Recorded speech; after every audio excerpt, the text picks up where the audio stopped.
അവിടെ ഒരു അണ്ണാനെ കിട്ടിട്ടുണ്ട് കേട്ടോ. അതെ അതെ അതെ അതെ അതെ ചെറുത്. ഇവിടെ കൊറേ അണ്ണാമാരുണ്ട്. അയ്യടാ നോക്ക്.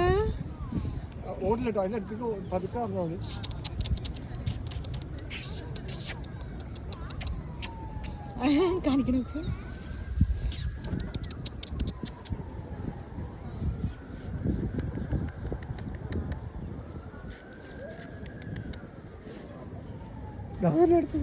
ഒരു ഫാമിലിയാ.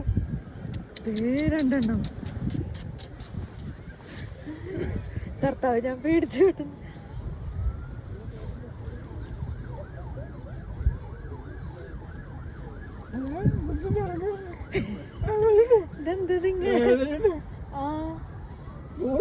ഇതെന്തതിങ്ങനെ അറിയണേ? പേടിച്ചിട്ടാണോ? ഞങ്ങളൊന്നും ചെയ്യില്ല, നിന്നൊന്നും ചെയ്യില്ല.